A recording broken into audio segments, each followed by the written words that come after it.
I'd like to call this meeting of the Westland City Council to order, please. Tonight we'll be led in the Pledge of Allegiance by Xavier Taylor, a fourth grade student from Walker Winter Elementary.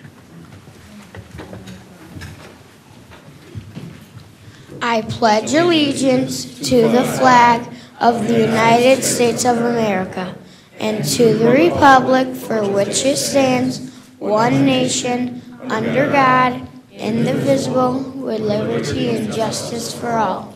If you'll stay right there, Councilman Londo will be right down to talk to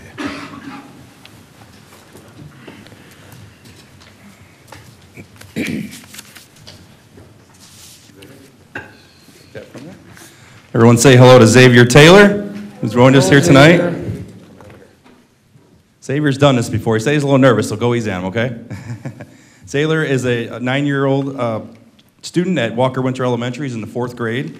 His teacher's name is Mrs. Weber, who was also his 2nd grade teacher. How do you feel about that? Your teacher following you around. It was actually pretty nice to see her again in 4th grade.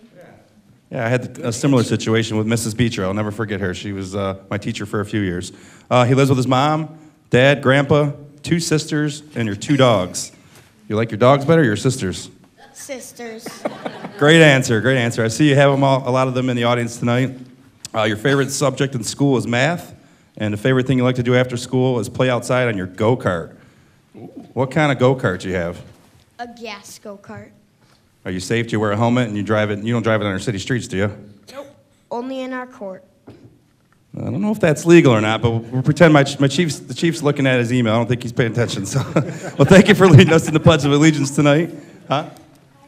Private roads. All right, there we go. That's the right answer for you. Well, thank you, Xavier, for leading us in the Pledge of Allegiance tonight. I saw your classmate was sick today, so she couldn't make it, but we appreciate you coming out tonight. And on behalf of the mayor and the Westland City Council, we have a nice little certificate for you to take home. His parents are in the audience, and also his principal, if you'd like to come up and say a few words.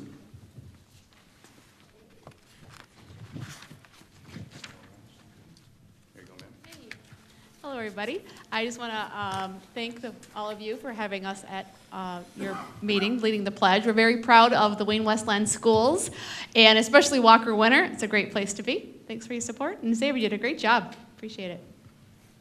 Thank you very much. Now, if the family wants to come up and take a quick picture.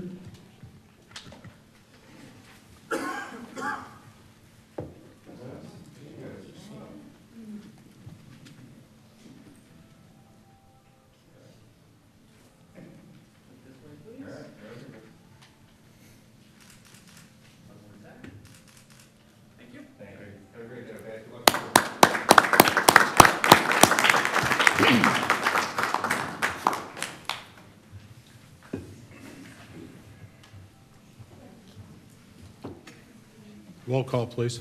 Councilwoman Green. Present. Councilman Hart. Here. Councilman Hammonds. Here. Councilman Hersberg. Here. Councilman Johnson. Here. Councilman Londo. Here. President Godbout. Present. A quorum is present. Begin with announcements and special presentations. Mrs. Everett. Mrs. Everett.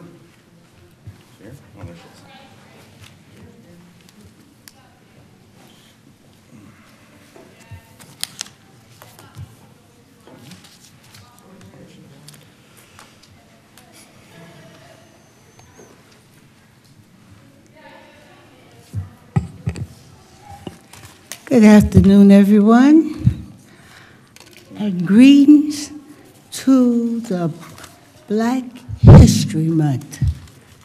I'm here to let all of you know that, and I'm sure that you know, Black history is American history. So we're in all of this together.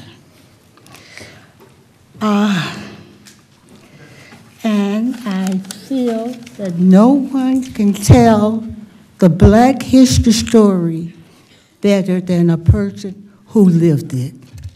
I'm one of those. And I'm glad that we're celebrating it, even though it's the shortest month of the year. So on the other 336 days, we are back to American history. Better still, if you want to know Black history, we have a community that any city, state, or county would be glad to, because we have the best history in the United States. In our community, we have everything that any country would love. Some of it would be good, some of it would be bad, and someone would be right down ugly. But we're still standing, and we're proud of the Black history that we have made. So let us go forth. We can do a lot with this history because it is important to all America. I have some recommendations from a Black community who feels that although we were here before the city, some things just don't seem up to par. So we're going to offer you some recommendations as we go forward, because at all this time, we're not going anyplace. And I think looking at the executive board, the average person is twice as old of most of you guys. So you really don't know us. But I have some recommendations that I have talked to as an area representative, and I have talked to my leaders, my history makers, and all the people who seems to know more about our Black history than most of you guys will ever know. We have a homeowners association that is older than the city and churches in our community. When a concern comes up, the Southeast Homeowners Association is a little shaky with our administration. We are requesting that when you have a concern that concerns the citizens of the Southeast Westland or the citizens of Westland, period, please don't take it to the church. Bring it to the Homeowners Association. We are representing the residents of the Southeast community. And we have the voting record to prove it. We have a historical mark in our community, and we are history makers. You can look at what some of the people that we have representing us in the city. So we feel good about ourselves. And if you have any doubt, and if you have not read it, read Willie Lynch's letter from 1712 and see how far have America and the city of Westland gone since then. To the Southeast Westland residents who live in our community, our America, at one time, it was sort of segregated, but we do have a large percentage of Blacks in the Southeast Westland community. But due to our quote, our all-American city, we're about one of the most American cities in Westland. And I'm asking my residents, let's respect all of our residents and teach and let them know that we want to live up to the high standards that we have built for them. As an elected officer of the Southeast Homeowners Association and a precinct delegate in Precinct 28, I will encourage my community. We have asked, begged, and did everything to get some results. I'm encouraging them, let's start at demanding, because we have not gotten anywhere with this other stuff. We are good community. And if our thoughts and asking, maybe demand will get us over. And with that in mind, seeing a good, we are one of the highest voters in the city of Westland. I'm recommending to you voters in the Southeast Westland community, if we're not getting the things we think, let's take it to the polls. And on top of that, voters in the Southeast Westland community, keep registering voters and vote. To the residents all over the city, we are inviting you to come down, meet the history makers. Let them know that you are part of Westland, and so are we. Talking to the history makers, we know we have a gold mine. And if it's tarnished, it's not because of us, but because we did not get what we wanted and expected. But in closing, I would like to say to all the residents here, reach out, touch someone, and let them know what a good city this is and could be. And remember, come down, go to our churches, talk to the history makers, and let them know, as the mayor has said, this is an all-American city. And hopefully, we can improve on the good, make the bad better, and the ugliness can be changed. But in the meantime, thanks for listening to me. Have a happy Black History Month, and thank you. Jeff?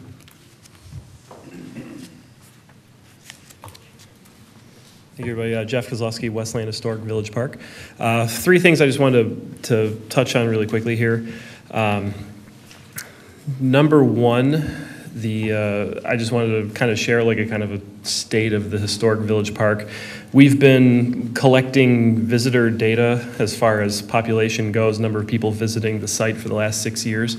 And pleased to report that for essentially the 5th or 6th straight year, however you want to look at it, we have increased our visitation totals. So more people have been coming to the Westland Village Park, and we can document this for the last 5 years. We're on a nice steady incline.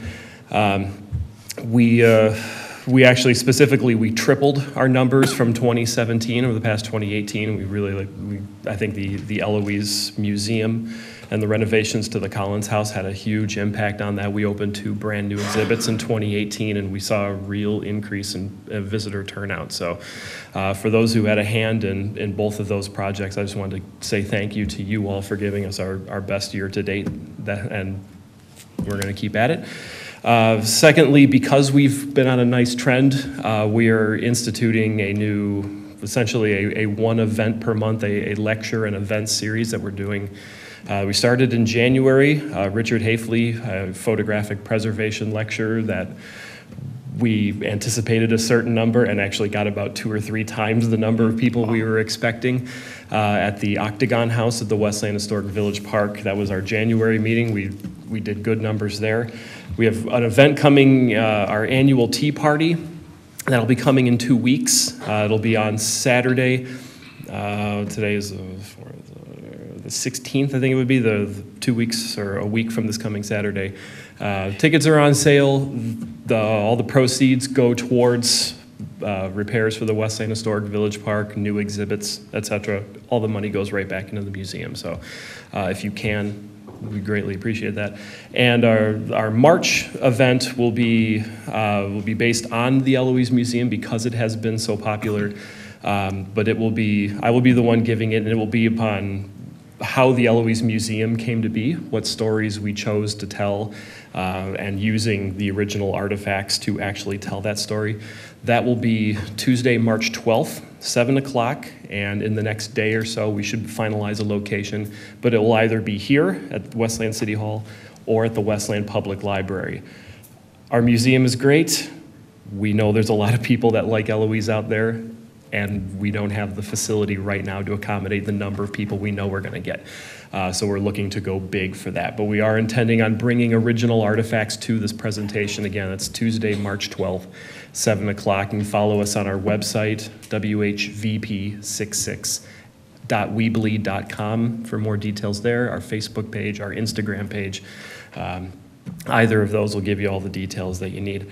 Thirdly, finally, this past Friday, for family reasons, I had to submit my resignation as a member of the Westland Historic Commission, and I just wanted to give my thanks to all of you as council members, past and present, to our administration, who really made our facility more than just a little speck on the map. We really turned us into a destination for Westland, for people in Westland now know where we are and know what we have. Anytime we would have events, whenever you all showed up, it made us feel like we were doing something special. And so for those of you who volunteered your time on the Saturdays or the Tuesday nights or the Thursday afternoons or whenever we had our events and you came out, like people talked and they said, wow, this must be something if the mayor's here or the council members are here. Like, you really made us feel important. So I just wanted to thank you all for that. One person, though, I do want to thank especially, and I didn't see him here, is Craig Hebert. Craig, like at every event, Craig was there with his camera, behind the camera. Like, if there's anybody that really made us feel important, it was Craig. So if he was here today, I'd give him a great big handshake and a thank you, because, you know, putting us on TV, getting pictures for the Observer and all this. I mean, we're a group of like 6 or 7 people, and for city executives to come to the Westland Historic Village Park and to leave a few bucks in the donation bin and tell their friends and tell their family, like, hey, Westland's got 2 cool museums here with Naked Mills as well. Like, not a lot of cities our size can say that. And so we work really hard, and thank you for believing in us. Thanks for trusting in me to make this museum something to do. So just wanted to say thanks. And it's been a great 12 years. I really appreciate it. And I'll do what I can, but family first and all that. But thank you all for what you do. Thanks, Jeff. Mayor? Yeah, Jeff, if I could, I'm glad Jeff's here tonight, Council, because I was going to break the news to you that I received his resignation letter on Friday, and I got to tell you, it was one of those resignation letters I did not want to accept.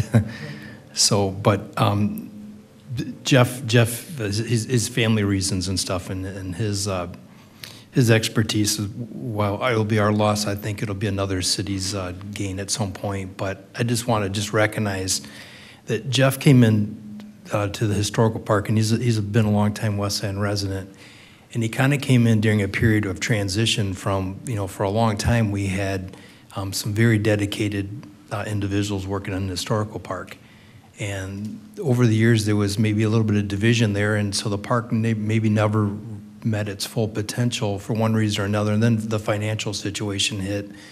But Jeff did an expert job of transitioning from, I think, the old, and that's a bad word to use, but I would say that the founding folks that really took Westland history at the Historic Village Park, and he transitioned that into what we have today. And I would say that Jeff handled the 50-year anniversary, and when we dug up the time capsule, and he made sure all that was done to the very specific specifications so that everything would be preserved and documented. And he also oversaw, along with the rest of the folks in the Historical Commission, he also oversaw the planting of the new time capsule as well. And his his efforts into making sure that the Eloise Museum was opened, and to the level of presentation that you see inside there it's museum quality, and I know that was important to him, and I don't think it would have happened without his leadership. He worked, his day job was at Greenfield Village, so we were able to really utilize his unique skill set, and he did an incredible job, and I think he's done well transitioning it to the new leadership there. Unfortunately, with the DDA purchasing the property adjacent to the historic Village Park, I think that we have the ability over the next few years to kind of go big, like you said, Jeff. So hopefully you won't go too far away. And I appreciate Jeff served during a time when the commissioners did not get paid, and he volunteered a lot of time. He put in a ton of hours and a lot of his own money too. So we appreciate you, Jeff, and we wish you the best of luck. Thank you. Mary? Good evening, Councilman Godbout, the entire council, to the mayor, to all the dignitaries here today, and the fine citizens of Westland. I bring you greetings from the office of Wayne County Commissioner Glenn Anderson. Excuse me.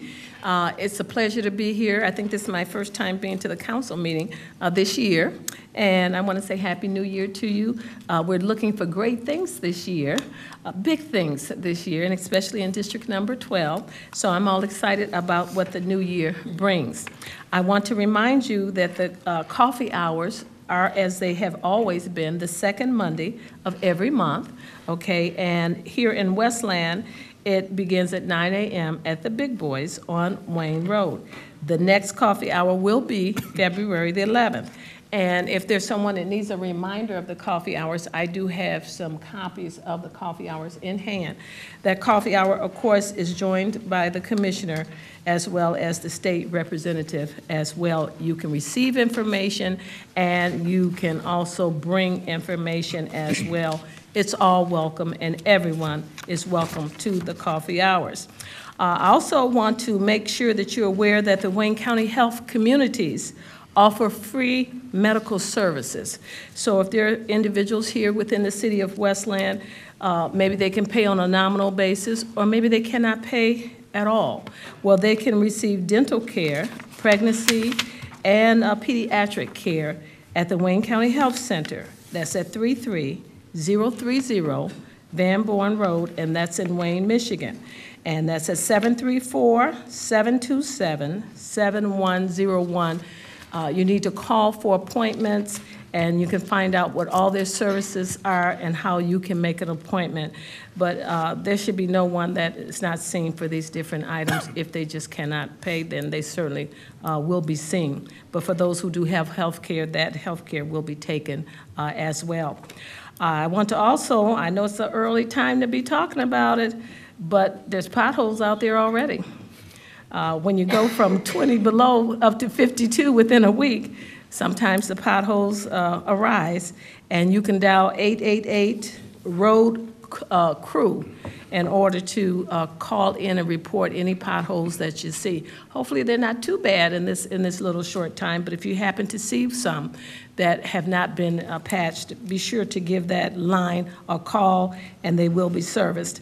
And I want to take this opportunity to commend, I've been seeing the police chief as well as the fire chief out and about. I'm always someplace out and about, and I've been seeing them recently just out and about, not to say they haven't been there, but I didn't see you, and I've been seeing you out and about, and I want to commend you for doing that. That's bringing the citizens and the city closer together so we can all be on one accord. So again, it's a pleasure to be here. Thank you, thank you, thank you. Thanks, Mary. We'll move on to citizens' questions or input on the agenda. Citizens will be recognized before the business of the meeting commences to address the council pertaining to items that are specifically on the business agenda. Citizens are asked to limit their questions or input to 3 minutes. Is there anyone on my left? Anyone on my right? Anyone in the audience? We'll close citizens' comments on the agenda and move on to the consent calendar. Is there a motion? Motion by Councilman Hart. Is there support? Supported. Support by Councilman Landau. Councilman Johnson. Yes, I'd like to move item E to 1A under new business. Maker and supporter. Yep. Item E, moving E to 1A. Is there any further discussion from the council? Any further discussion? Councilwoman Green. Thank you. I'd just like clarification from the DPS department who's here tonight on item number C, the 96 or 1,000, the trash cans from item number C that are being requested. Are any of these the recycling bin? Because we have a possible issue that may arise with our recycling. I was just wondering, because it wasn't in our council packet, or I would have already had the answer to this question. So I was just wanting to clarify, are we out of these bins, or are any of these for recycling, which may end up turning into something that the city can no longer use? Thank you. Ramsey. Mr. Council President, this item is to replenish our stock of garbage bins, strictly garbage bins. In our stock, those are additional bins, and we're requesting the additional 1,096 gallons and 164 gallons. Again, to have them in stock for our circulation. This is due to new bins being delivered to new residents in the city, and to additional bins that are requested by residents that already have one can, however, they need additional cans. So any of these bins, when we first started the program, we had a couple thousand on hand for additional, circulation. And we have a few hundred still on hand as we speak, but we would like to have an additional 1,000 in stock. And again, for any new resident that will request a new bins. And those are strictly trash cans. Thank you. You're welcome. Is there any other discussion from the council? Any other discussion? Any dissent? Any dissent? Hearing no dissent, motion carries unanimously. Council has approved the following consent calendar items. Request from North Brothers Ford to close Marquette and Carlson south of Ford Road on May 18, 2019, between 7:30 a.m. and 11:30 a.m. for the North Brothers Ford City of Westland 5K Run Walk. Approval of emergency purchase of a new Zamboni for the Mike Madonna Ice Arena. Total cost including attachments, trade-in credit, and the Sourcewell discount shall not exceed $86,739.30. Approval of purchase of 1,096-gallon and 150 64-gallon trash bins for the Department of Public Services. Total cost shall not exceed $60,048.80. Approval of purchase of smart boards for the Department of Information Technology Solutions and Services, amount not to exceed $13,046. Item E has been moved to 1A. Approval of MDOT contract number 185554 for bridge deck rehabilitation on Newburgh and Ann Arbor Trail, the pedestrian bridge repair off of Newburgh Road, and deficient pavement replacement along Newburgh Road between Warren and the bridge. Total cost of this project is $861,100. The city's share of this cost is $344,500, and the mayor and city clerk are authorized to execute the contract on behalf of the city. Adoption of prepared resolution to establish a request for funding, designate an agent, attest to the existence of funds, and commit to implementing a maintenance program for the South Marquette sidewalk from Herbert Street to Wayne Road. Last item approved on the consent calendar is approval of amendment to the 2018-2019 administrative schedule as it relates to City Hall and Parks and Recreation rentals. Moving to new business. Item 1A, approval of proposed contract with WCA Assessing for assessment and maintenance work for city property. If approved, the mayor and city clerk are authorized to execute the contract on behalf of the city. Is there a motion? Motion by Councilman Hart. Is there support? Support. Support by Councilman Landau. Mayor? Thank you, City Council. I know we just came through a lengthy study session on this, so I'll kind of keep my comments brief, but I'll just try to do it in a way that the residents can understand what we're doing tonight. So just to clarify, what we're asking council to do tonight is to renew and combine the two contracts with our contracted assessor, which is WCA Assessing. The city currently has two contracts with WCA. One is a contract to do the base services, which is basically running the day-to-day operations of the assessing department. And the employees that, if you interact with the city on a day-to-day basis, the employees that you see in the assessing department, they're contract employees that work for, they're employed by WCA, but they work here in City Hall.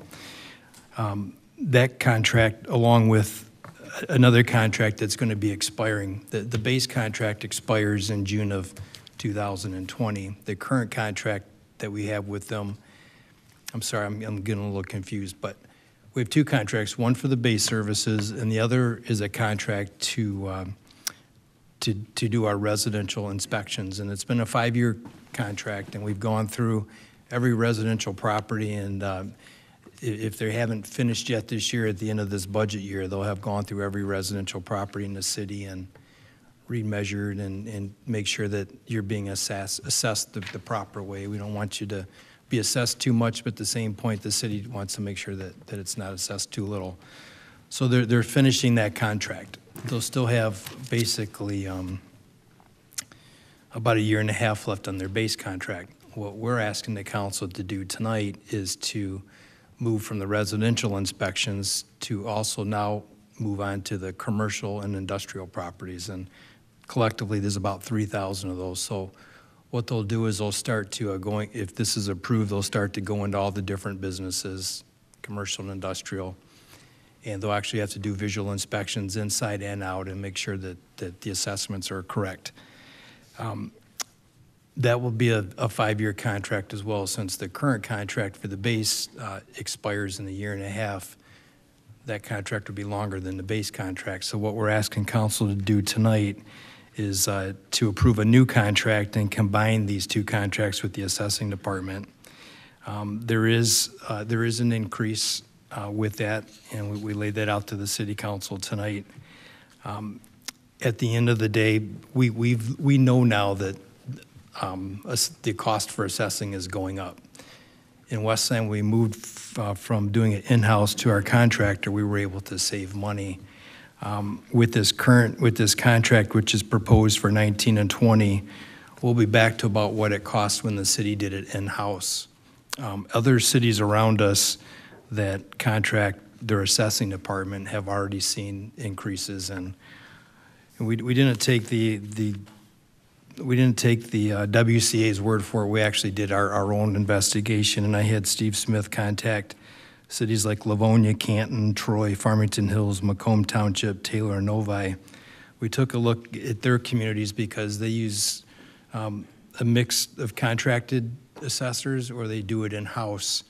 But when we look at the population and the parcels, they're on par with us. So if this contract is approved tonight, combining the two contracts, we're roughly at $466,000. When we take a look at Livonia, they're currently at $546,000. Canton's at $671,000. Troy's a little over $1 million. Farmington Hills is $686,000. Macomb Township $617,000, and Novi is about $1.1 million. So it's a little unusual because on the base contract they still have time left on their contract. They're extremely professional in the contract world. They really don't have any peers. We're a community that requires a level 4 assessor. So as far as maybe putting this out to bid, there's really not anybody in the contractor world that we could bid with. So with that said, our options would be to potentially start our own in-house assessing department, and based on current existing conditions for hiring a level 4 assessor and trying to staff it, we estimate that we'd spend close to $1 million doing that. And I think the last time we did it in-house, it was about half of that cost. That's how much the market has changed. With that said, our assessor, their costs have gone up. we've been fortunate at Westland to, because we did this deal a while ago, that we've been paying below market. And, we have the ability to let this contract ride out to the very end, squeeze every nickel in savings out of it, and then ask them to give us a new contract. I'm not real comfortable what the market's going to be in a couple years. So as you guys know, in Westland, we work off a 5-year forecast as part of our budget. By moving forward on this contract tonight, I think we can set our costs on assessing for the next 5 years. I feel real comfortable with the work that they did on the residential inspections. I can tell you that in the city's 50-year history, when I became involved with the city and responsible for this department, I wasn't very happy with the condition that the assessing records were in. I mean, they hadn't been adequately, I think, updated to the level that the city of Westland would expect. So they came in a short period of time and really whipped the residential assessments into place. They also came in at a time when the city was facing basically Michigan Tax Tribunal challenges on just about every commercial industrial property in the city. And that was probably, at the end of the day, one of the reasons our in-house assessor decided to take retirement, because he wasn't looking forward to trying to work through settling these tax tribunal cases. So WCA worked our way through that, and we did it in a way that didn't kill the city's budget. We actually did that with very little going to the courts on it. We did it in-house, and they did a great job. So they do a good job for us. Their assessing department here is very personable. We get very, very, very few complaints, if any, on the assessing department, and if we do, they take care of it right away. So with that said, the assessor here is here. Aaron Powers is sitting in the front row. He's one of the principals at WCA, and council, with that, we're asking for your approval on this, and I think that Aaron can answer any questions that you might have. Thank you. Any questions from the council? Councilman Johnson? Just a few comments. I will not be supporting this tonight, and we talked about it at great length, as the mayor said. I'll just give you 2 or 3 reasons. There's 17 months left on the contract. We've gone through this on a couple others, and I just don't believe in moving forward. If we do this, there's going to be an immediate 12% increase in the base contract. And keep in mind, there's 2 separate contracts. And at the end of the 5-year period, it'll be an increase of 33% to the total contract. I just personally think that'll be a slap in the face to every city employee in town. It would take them more than 40 years to realize 33% based on how our contracts usually go. And I got problems with the inspections of the industrial sites. Several years ago, there was a law passed in Lansing that you can't, most personal property on businesses is exempt, most if not all. I don't believe we'll be able to recover the $74,000 a year that we're being asked to pay in addition to the base contract, just based on that state law that won't let us tax personal property. And there was a lot of other reasons discussed, but those are 3 that will not allow me to support this. Thank you. Councilwoman Green. Thank you, Council President. As I made clear in the study session, I too will not be supporting this measure. And pardon me while I too make an effort to educate voters in the city as to why I will not be supporting it. Our decision, or my decision on council in being a no, is not to be difficult. But this particular contract, as Councilman Johnson stated, is allowing for a hefty increase to the base services. They have 6 months left on their base services contract, to where we have plenty of time to send this process out to bid according to the scope of work that we are looking for as a city, and see if we can get a more affordable cost. That's on one contract, they have 6 months. On the other contract, they have 1.5 years left. So it has been proposed to cancel both of the contracts, which currently are locked in at a lower rate, and renew them now, extending them all the way out to 2024, giving them a hefty increase. We are sitting here tonight prepared to give our firefighters, who put their lives on the line for us every day. We're getting ready to give them 1%. This company is asking for a 4% locked increase. And the contract that is being proposed only allows the city to cancel in the event that they breach through June of 2024. So if they do their job and Westland suffers a financial crisis, which we've already been instructed by Plan and Moran when I joined council last year to pay close attention to our finances as a city, because there are potential issues that could occur. If we face a financial crisis through June of 2024, we are locked into these increases. The other thing that I would like to educate the residents on is during the study session, I asked about residential increases throughout the city, because we just recently, this organization just completed a citywide residential inspection. He stated at the city council meeting that it would not necessarily be required to do another citywide residential full sweep of the residential property for at least another 3 to 5 years. So we're going to increase this contract as it is written and cost our taxpayers an obscene amount of money when we have up to a year and a half. We got plenty of time. Even on the base services, we can send it out to bid. And as I stated at the study session, if this was our bank account, none of us would lock ourselves into a contract requiring us to pay a huge increase to a contractor, which I will state, you have done an excellent job. You seem like a very nice man. The benefit of me being on council is that I don't know, I didn't grow up here, I don't know anybody. This is all business to me. You seem very nice, but our job as council, as I stated in the study session, is to be checks and balances for the city as it relates to taxpayers' dollars. Not to rubber stamp, not to allow contractors to come in here and tell us something without proof and everybody says yes. So as I stated, since I've been on council, these long-term contracts that I have seen upwards of 5 to 10 years in some cases with not lack of verification, just on somebody's word. Not only does it cost taxpayers money, but it also lessens the opportunity for small businesses to compete. I'm not saying you don't do I think you do a great job. But if you're telling us the best that you can do for us is up to a 33% increase over the next 5 years, or to give yourself 4% and we're locked until June of 2024, then we might need to see what else is out there, and we got plenty of time to do it. The other point I wanted to make is, and that is not to say that we might not use you in the end, but to just arbitrarily approve these contracts at taxpayers' expenses. We are supposed to handle these dollars in a fiscally responsible way. I'm not in support of these extended contracts. I have never seen anything like this prior to joining council. These long-term contracts based on the word of contractors, it's unbelievable.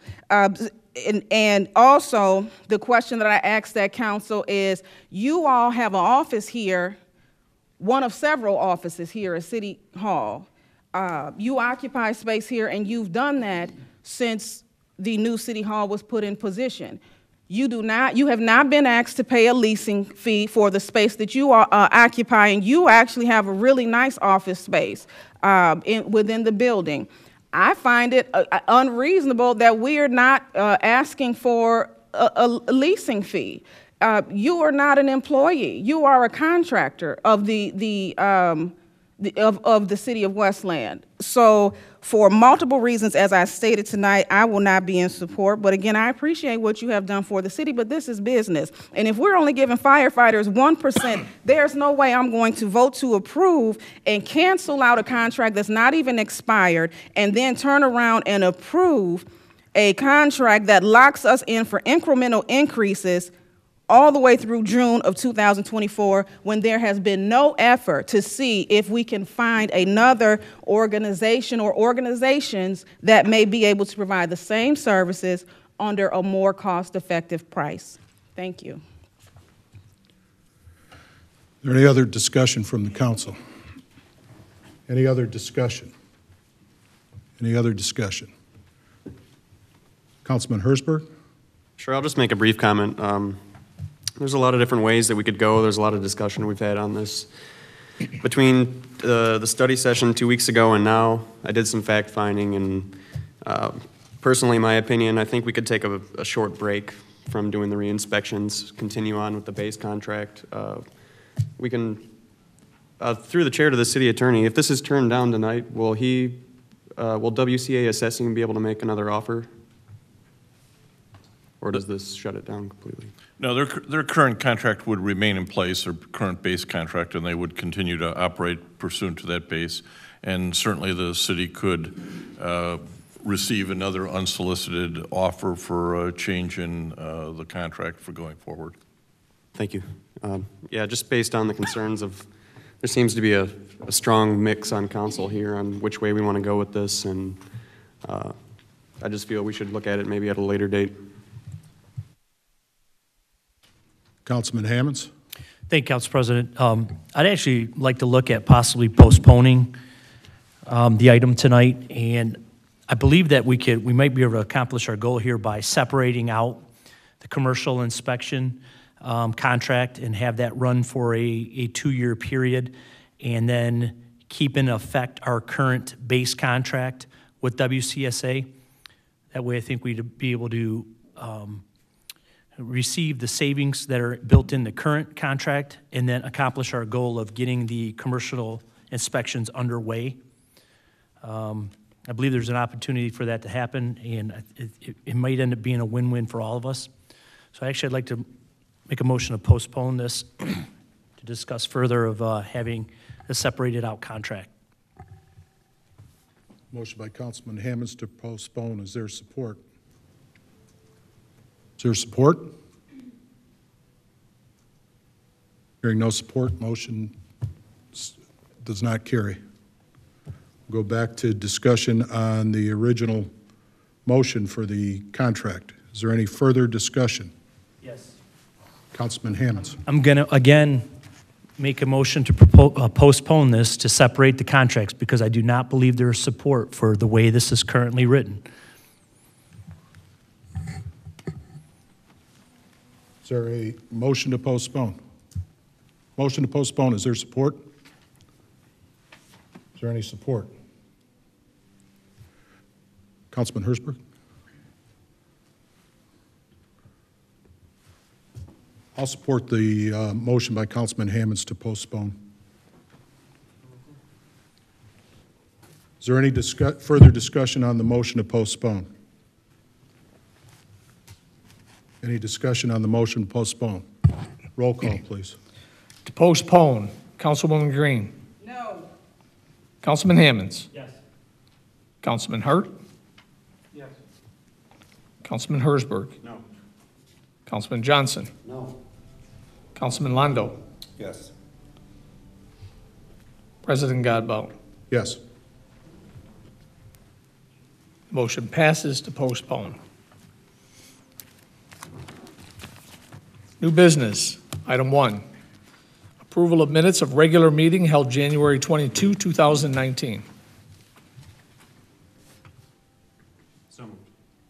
Motion by Councilman Hersberg. Is there support? Support by Councilman Johnson. Roll call, please. Councilwoman Green. Yes. Councilman Hammonds. Yes. Councilman Hart. Abstain due to abstinence. Councilman Hersberg. Yes. Councilman Johnson. Councilman Londo. Yes. President Godbout. Yes. Motion passes. New business, item 2. Adoption of prepared resolution authorizing the city to apply for a special one-day liquor license for beer sales at the 10th Annual Red Wings Alumni Charity Hockey Game on Friday, March 15, 2019. Motion by Councilman Hart, supported by Councilman Johnson. Is there any discussion? Any discussion? Any dissent? Any dissent? Hearing no dissent, motion carries unanimously. New business, item 3, approval of application from the city of Westland for a one-day liquor license to sell beer at the 10th Annual Red Wings Alumni Charity Hockey Game on Friday, March 15, 2019. Motion by Councilman Johnson, supported by Councilman Hart. Is there any discussion? Any discussion? Any dissent? Any dissent? Hearing no dissent, motion carries unanimously. New business item 4, approval of Westland Professional Firefighters Union Local 1279, 2017 through 2020 contract wage reopener between the City of Westland and the WPFFU Local 1279. Motion by Councilman Johnson, supported by Councilman Hart. Is there any discussion? Any discussion? Councilman Hersberg? Yes, I will not be in support of this tonight. There's a couple items that just aren't sitting well with me. The main one being, well, they're getting a raise here. I support that. They need a raise. We have an employee retention problem with police and fire, so the raise is necessary, but I can't support back pay going back 2 years. Is there any other discussion? Councilwoman Green?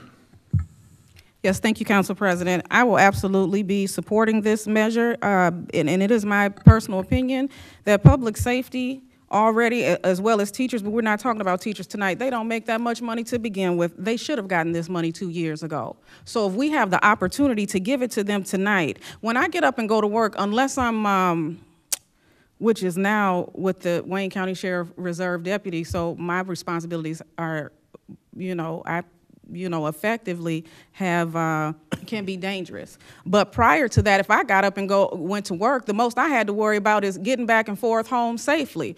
God forbid a bad accident or weather, but they could potentially die or someone else could die if they don't do their jobs well. And to give them 1%, which is nothing, it's nothing.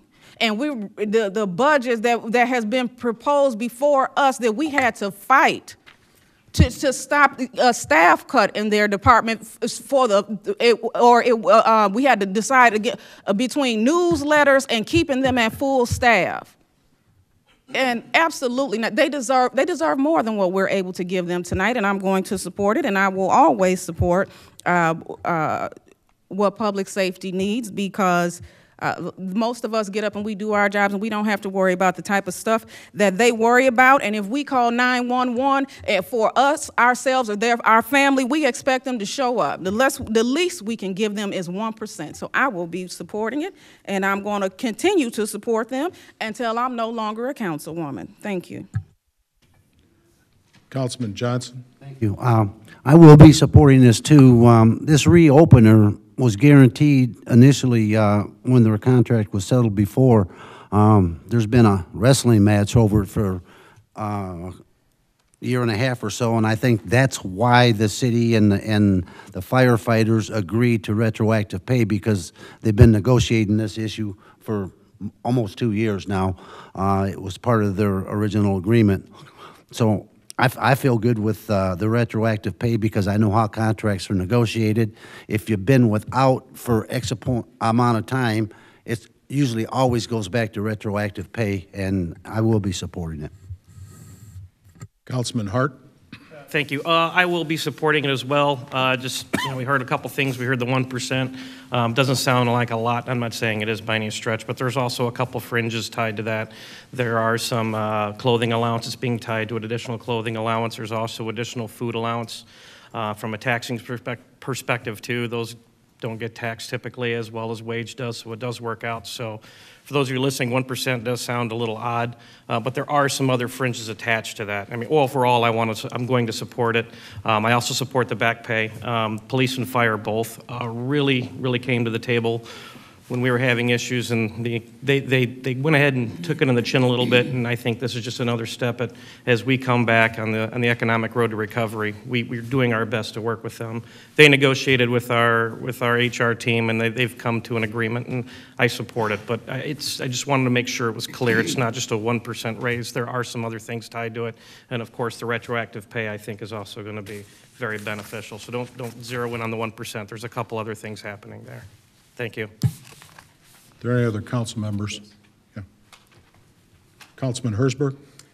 Yeah, just want to clarify on the comments of Councilman Hart. There are food and clothing allowances. Some of those were cut in this proposal, so they're not being increased. 1% is not a lot. I would be in support of 2 or even 3%, both for police and fire. But again, just to clarify, I'm not in support of back paying for 2 years. That's just irresponsible. Roll call, please. Councilwoman Green. Yes. Councilman Hammonds. Yes. Councilman Hart. Yes. Councilman Herzberg. No. Councilman Johnson. Yes. Councilman Londo. Yes. President Godbout. Yes. Motion passes. New business, item 5, approval of voucher. So moved. Motion by Councilman Londo. Is there support? Support by Councilman Johnson. Is there any discussion? Any discussion? Any dissent? Any dissent? Hearing no dissent, motion carries unanimously. We'll move on to citizens' comments or requests. Citizens will be recognized at the end of the meeting immediately following the agenda item, approval of vouchers. Citizens are asked to limit their comments to 3 minutes. All citizens wishing to speak will be heard. Is there anyone on my left? Anyone on my right? Anyone in the audience?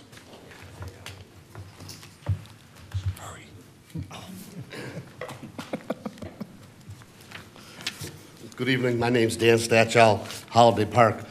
I just want to take a minute to thank the DPW for the great job they've done during the recent snowfall in clearing the streets. And I do have an issue with people up at the compactor. If they could possibly break their boxes down instead of throwing them into the compactor and on the ground, it'd be beneficial for everybody in the city. Thank you very much. Anyone on my right? Anyone on my left? Anyone else in the audience? We'll move on to comments from the administration. Mayor? All right, good evening, everyone, and thank you, Council, for your deliberations tonight. I think we had we were able to deliberate on a lot of issues tonight and continue to move forward. As far as the WCA contract, we'll get clarification. I believe if that item was postponed, that means it will be on the next agenda. Correct. And what we're asking for is to keep the base contract the way it is and ask them to reconsider the commercial industrial contract piece? Correct. Okay. All right. Well, we will meet with the contractor, and we'll have something available for the next council meeting. And then the next council meeting, I just got to remind you that we have a swearing-in ceremony, I believe, beforehand. So we'll try to, if there's a revised contract to come forward, we'll try to get it to you electronically as quick as we can so you can deliberate it. It might be hard to do a study session that night, but we certainly can entertain that if council would like to do that. Just a real couple quick fun things, and then I go get with my stuff. Council, at your seats tonight, I had a couple tickets for our upcoming hockey night in Westland game. It's going to be March 15th at the Mike McDonald Ice Arena. We have tickets available now, so we certainly would ask you to consider supporting it and come on out and try to bring lots of people out there. The proceeds of the game help to fund improvements to the ice arena. Also, there was a kind of a goofy-looking postcard by each of your desk. This is from SimCog. They were going to be here tonight, and they couldn't be here, so they're asking elected officials all across the SimCog region to use the postcard, write your vision for the future of our area to SimCog, mail it to them, and they are going to highlight these ideas throughout the year and catalog them for future leaders. They have a display at the Detroit Historical Museum, and they'll be including some of the elected officials' visions for the future, and also in their Simscape magazine, which comes out quarterly. I want to thank everybody that participated in our MLK Day celebration. It was a very, very cold morning that day, so we had to cancel our walk. And I know that I thanked everybody at our last council meeting, but what I did forget to do was to thank the police department, police community partnership committee, and the fire department's public awareness committees, because they're the ones that paid for all those great refreshments that we had there that day. So we appreciate police and fire department for doing that. Ms. Everett brought up Black History Month. One of the ways the city of Westland is celebrating is that the Three Cities Arts Club has a display of art in honor of Black History Month. It's on display here at City Hall now. It'll be here throughout the month, and this Friday at 6 o'clock there'll be a reception and a nice event that centers around that, so you can certainly, you're welcome to come out. There'll be refreshments, and you'll actually be able to help judge the art that's on the wall. I want to thank a few people with this recent cold snap we've had. Our DPS department, our public service department, they did a great job of dealing with the snow and getting it kind of cleaned up, salted before the cold snap hit. They worked in extremely tough conditions, and what always seems to happen in local government is that it always gets cold and snows on the weekends. So we had a lot of people come in on Saturdays and Sundays and work late hours. I think the residents did a pretty good job as far as getting those cars off the street for the snow emergency, and I know that we never probably can write enough tickets to make everybody happy, but the police department did get out there, and there were a lot of people that had some unpleasant surprises this year. So, but the police department also, they did a great job. They had to work in the conditions, the fire department as well. Nothing worse. I mean, imagine trying to be out there doing fire runs and police runs in that 30 below temperature. They did a great job. The police and fire department took the lead too on our warming centers, and they also, while they were out and about, any individual they saw out in the cold, they stopped and made sure they had a place warm to go.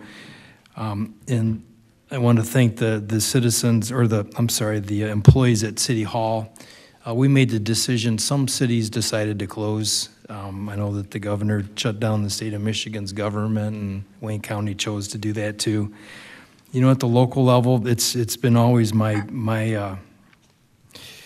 thought, and some people won't agree with this because maybe they think that we endanger people by asking them to come and work. But I really do think that those are the type of days at the local level that our residents need us the most. And we did give our department heads the opportunity to talk with their employees, and if there were any hardships, a lot of our employees have children at home, and when the schools closed for 2 or 3 days in a row, that kind of throws things off. So any of our employees that had a personal hardship, we allowed them to take care of that. But we did keep City Hall open the entire time, and we also lowered the temperature at City Hall to 65 degrees, and I think today's the first. What's amazing is we went like from 68 to 65 in like 5 minutes, and it's been like 5 days trying to get it back to 68. So, but we did our little bit to help, and we really dodged a bullet in Norway the other night, because it was the coldest night, the night that we had the extreme low temperatures. We got a phone call from Hank Johnson, and he said, I got bad news, all the power just went out in the Jefferson Barnes Community Center area. In a very short period of time, we were able to identify where the issue was. We were very fortunate that DTE their emergency response team was in Wayne. So we started to scramble, and Joanne Campbell and her husband came in and opened up the Jefferson Barnes building, and the police and fire department quickly activated, and we were ready for what could have been a very, very bad night. DTE got that thing started up within 30 minutes, so I think we really dodged a bullet that night. So everybody, they had a little bit into that, and I really appreciate seeing everybody scramble and do it as quick as they did. And then just the last thing is, because I saw him here in the audience, I got two things. I saw him in the audience as we talked about Jeff resigning, but there's another individual that's sitting in the audience, and that's Delano Hornbuckle. He's sitting here back on my left-hand side. Council, I recently sent you some communication that Delano's been appointed to the MSB board. He's going to serve a 3-year term to expire January 31st, 2022. He's a 10-year resident. He's a network security engineer for online tech here in Westland. So we appreciate him getting involved in the community. And the thing I'll close with is another individual that's here tonight, and that's Vic Berra. Council, earlier today, I sent you communication that we are having a hard time filling the open Parks and Recreation Director's position. And a big part of that is just that over the years, we've just lumped so much stuff into the Parks and Recreation Director position. You know, besides tasking that individual with everything Parks and Recreation, you know, whatever goes into that, they're also responsible for maintaining all the parks and overseeing all the park rentals and finding grants and working to create a 5-year master plan and oversee the park ranger program and keep an eye on the ice rink and the golf course, and the list goes on and on. We've tried and we've put some talented people in that position. I think we burned them out just because it's more than one person can do. So with my communication to you, I've split those duties into 2 different positions, and one of those will be what we're going to call a facilities director, and that's a position that will be funded through the MSB, and that position is going to be filled by Mr. Vic Barra, who's in the audience here tonight. We're working within the money that's funded in the current budget. We currently, and of course it's prorated because we're pretty deep into the budget, but we had $115,000 budgeted for the Parks and Recreation Director for their salary and their benefits. By splitting that job into 2 departments, Vic will be the Facilities Director, and that package with salary and benefits will be roughly $65,000. That position, Vic will be responsible for our city buildings to make sure that they're maintained and operating and fixing what he can, and it's a 24/7 kind of responsibility. Those of course won't be his hours. He'll report to the deputy mayor, who acts as my chief of staff, and we'll definitely going to get our work out of Vic. You guys know what type of work ethic he has.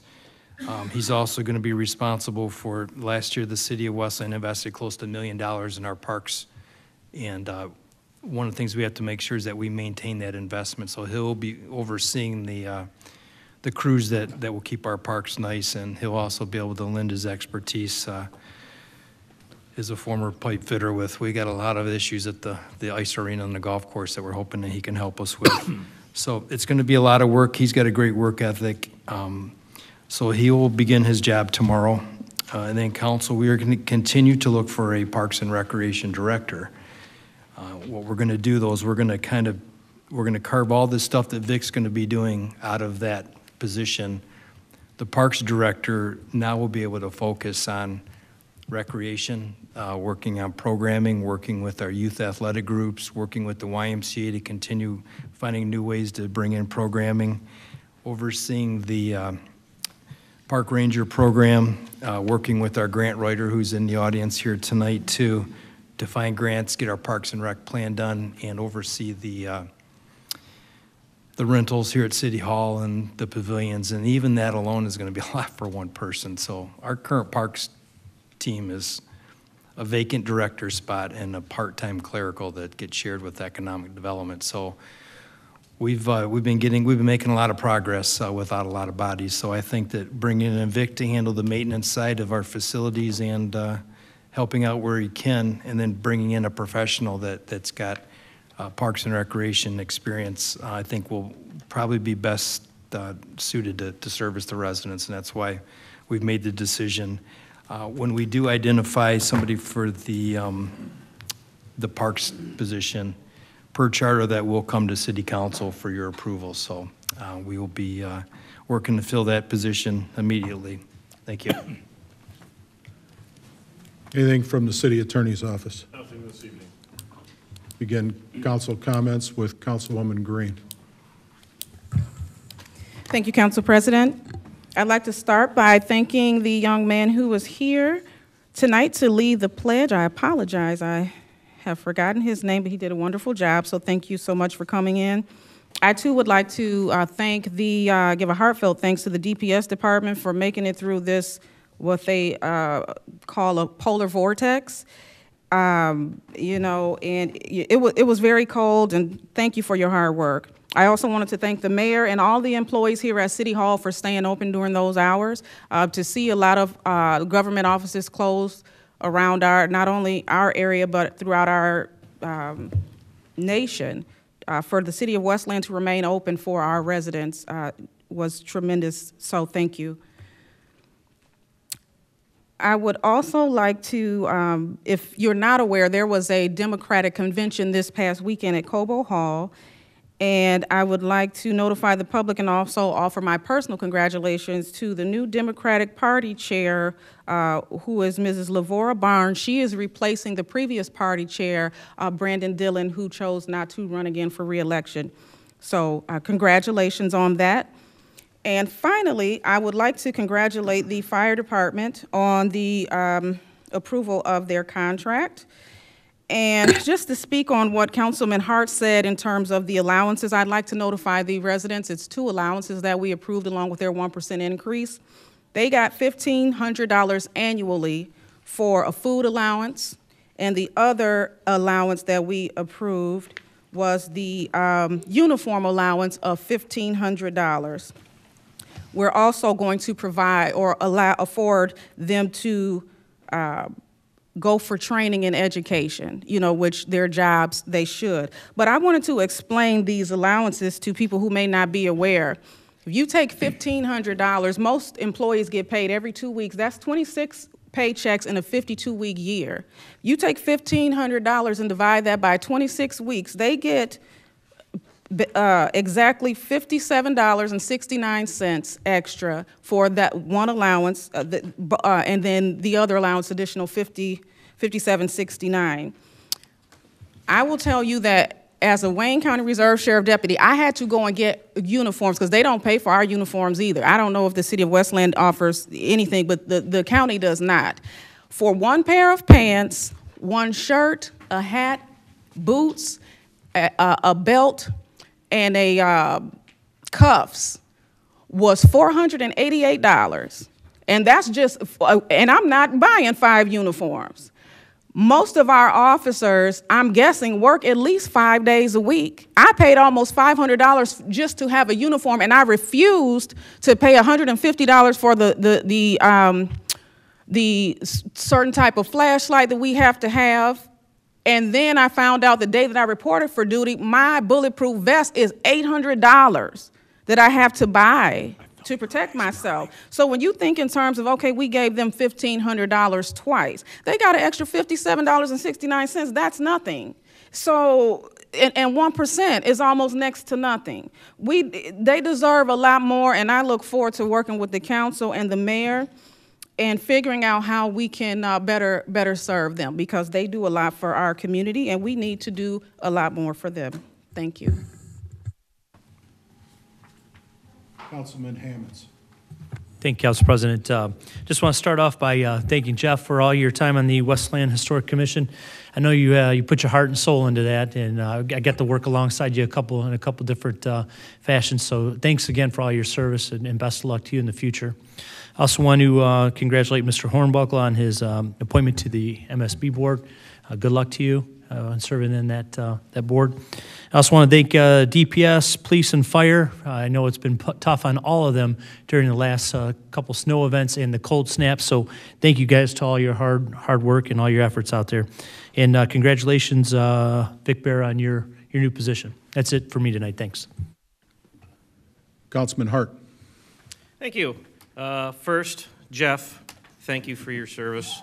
It was sometimes, I know you felt it was thankless, but it isn't. We're all very thankful for what you have done, and with all the things you've done for that park. And you are now part of the history you helped to preserve. So thank you very much for everything you've done. Secondly, congrats, Delano. So looking forward to having them work you really hard and have you complain about it. So we look forward to that. I hope you do too. But no, your service is greatly appreciated. Last, I empathized to what Councilman Green said about uniforms. I remember when I showed up at Fort Jackson in 1995, they gave me my uniforms, and every year after that I got $100. So my uniforms are pretty expensive too. So for 15 years, that's all I got to replace my uniform. So I know $1,500 isn't a lot. It's a step in the right direction. So I hope that it's well received, and just like my colleague said, I hope we can do more in the future. Last I'll leave you with is that, you've seen a lot of differences of opinion up here on the council, but I think that's what makes the council great. That's why you have 7 people with varying backgrounds, varying educations, varying experience, varying industries that they serve in. And being able to bring all of that to the table is very important because sometimes somebody can bring something that they didn't hear before, and I hear it often. I always enjoy everyone's perspective. I might not always agree with it, but they don't always agree with me. But that's the important thing is we have that discussion. And in the honor of Black History Month and the man I hold in the highest revere, Dr. Martin Luther King, I think it's apropos. There comes a time when one must take a position that is neither safe, nor political, nor popular. But they must take it because conscience tells them it is right. And with that, have a good evening. Councilman Johnson. Thank you. Jeff, I too would like to thank you for your service over the years. It's almost like you had 2 full-time jobs. I know Greenfield Village, but you put in just about as much time for the city as you did at Greenfield Village. So good luck in whatever endeavors you have. You've done a great job here, so I appreciate that. Victor, congratulations on your appointment. I'll give you a call tomorrow. I have some things I need to talk to you about. And just to clarify the contract for these guys, I believe that the $1,500 were only for 4 firefighters. It was people who weren't included in the group. They were new hires. So we're only talking about 4 people that got $1,500 twice. So it's not a big dollar amount. Like Jim and Tasha said, we need to do more for our police and fire. We have a hard time keeping them here, and you can't blame them if they have families and can get a better deal someplace else.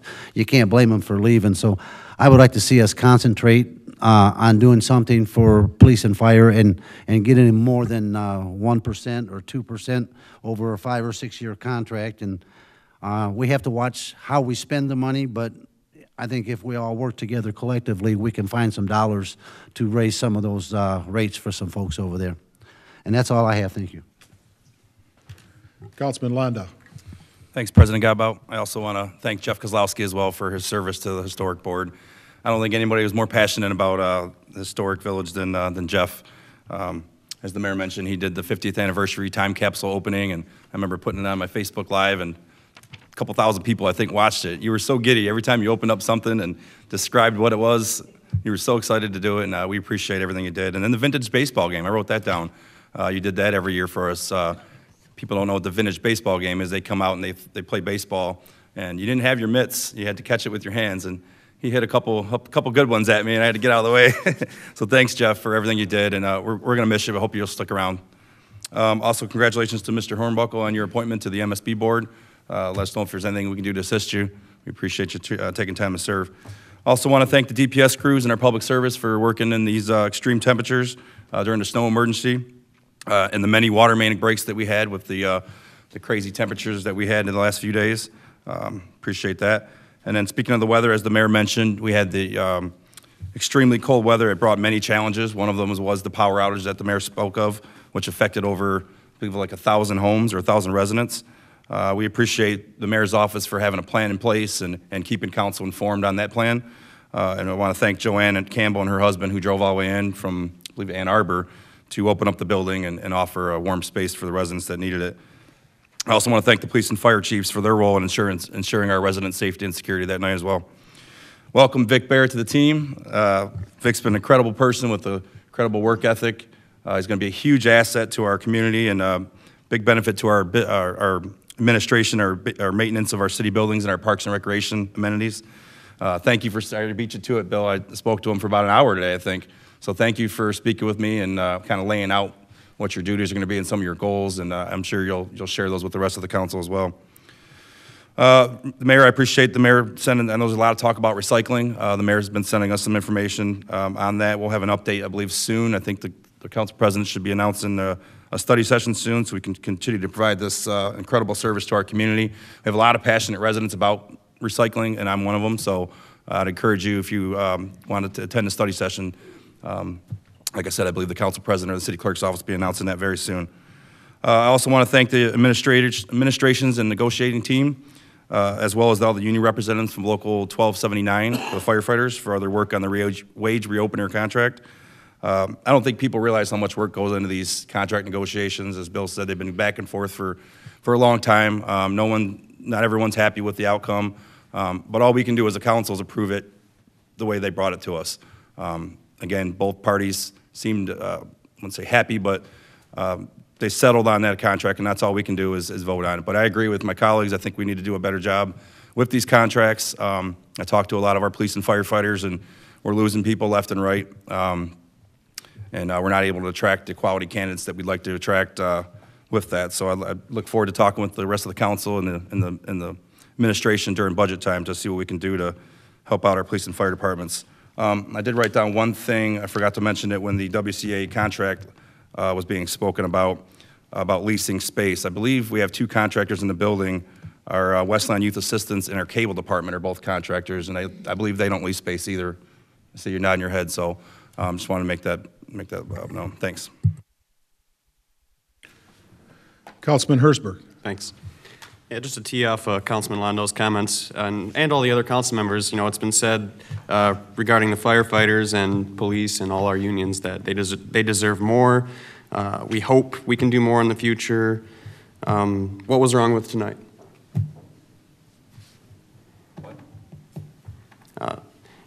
You vote for a 1% increase and then complain that, oh, they only got 1%. We could have turned it down. We could have given our reasoning. They could have brought it back with what we said we would have approved. But nobody did anything. So it was also said that there was proposed cuts to the fire department in the budget sessions. That was not true. We had a plan to maintain staffing at the same levels and use money to hire 2 new cops. But some firefighters, they showed up to our budget sessions. Some of the new council members, I don't know, they got scared, I would call it bullied, and that plan went wayside. So I have a lot more to say about that, but I'm not going to get into that tonight. Also, Councilman Londo mentioned recycling issues within the city. I just want to tee off that, and any of the council members here that have contacts with council members in other cities, I'd encourage you to just kind of spread the word and see what other cities are doing, what we can do. We definitely don't want to lose out on recycling in the city. That's something I strongly support, and I fill up 2 bins every week myself, so I try to put nothing in the trash. It's too bad we're not saving money on it anymore at this point, but hopefully we can continue on recycling down the road. Last council meeting, I mentioned State Representative Kevin Coleman is doing his coffee hour. The location has changed. It was supposed to be at Tim Hortons. They're moving over to Karma Coffee on Michigan Avenue. So that's Thursday, February 28th, 6:30 p.m. Karma Coffee on Michigan Avenue in the city of Wayne. That'll be with State Representative Kevin Coleman and Senator Polhanke. I want to congratulate Delano Hornbuckle on your appointment. I know you're going to serve us well there. I've talked to you a few times, and you're very dedicated to the city and doing volunteer work and sharing ideas. So I know you're gonna do well there. And Vic, welcome. If you start tomorrow, I'm not sure if you'll have time tomorrow, but maybe later this week or next week, I'd like to sit down with you.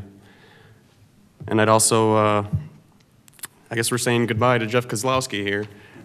You've been with the city for many years on the Westland Historical Commission.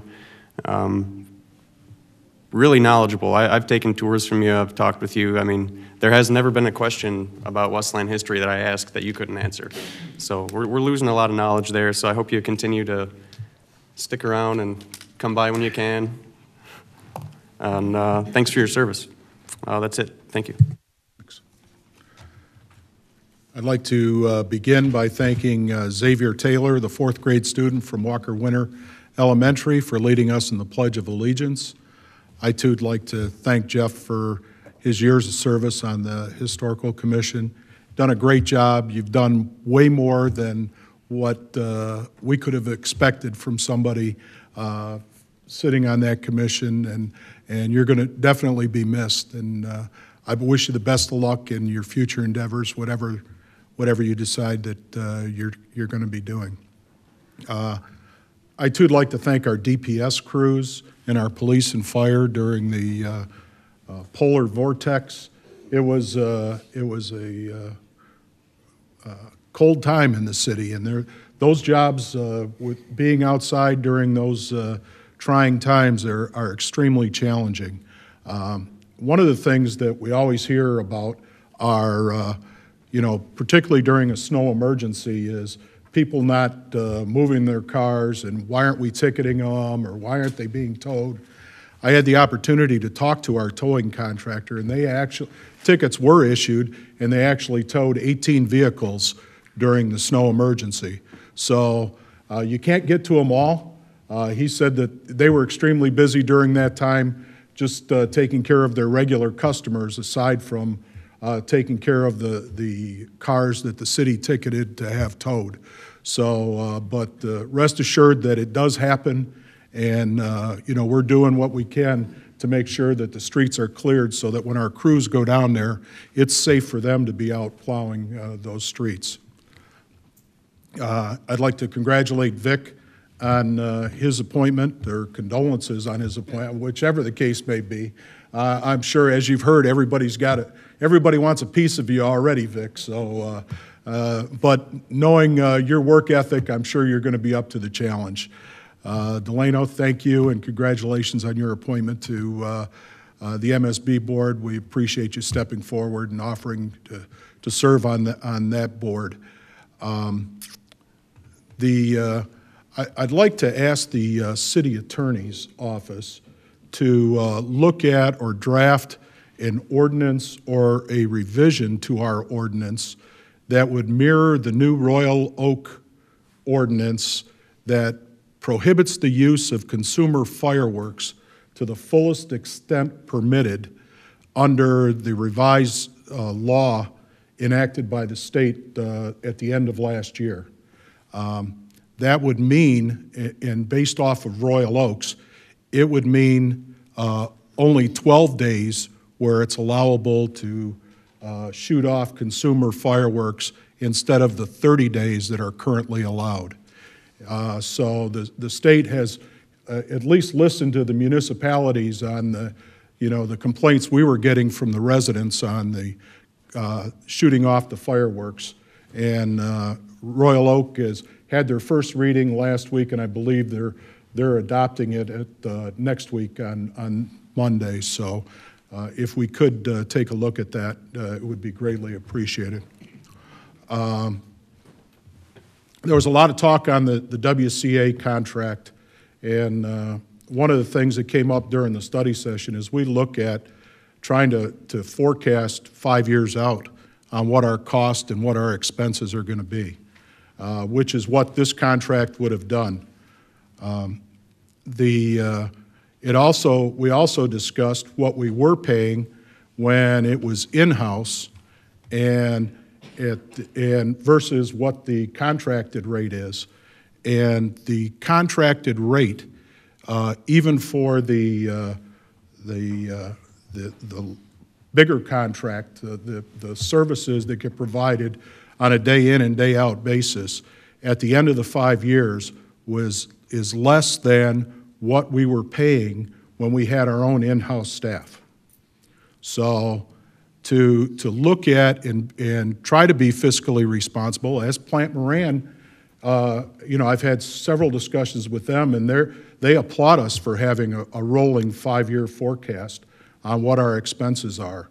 So the contract, and yes, it's gone up significantly, but as you heard from the mayor, in comparison to what other communities are paying for their assessing services, it's averaged well over $600,000 for those other communities, and I think this, at the end of the 5 years, would have been $450,000 for the base contractor, somewhere around there, $450,000, $460,000, which was, like I said, less than what we were paying when we had our own in-house assessor, deputy assessor, 2.5 clericals, I believe, is what we had running our assessing department 6 years ago or so. So I'll look forward to continuing the discussion on that, and I think we need to look for some stability in knowing what our costs are over the long term. With that, is there a motion to adjourn?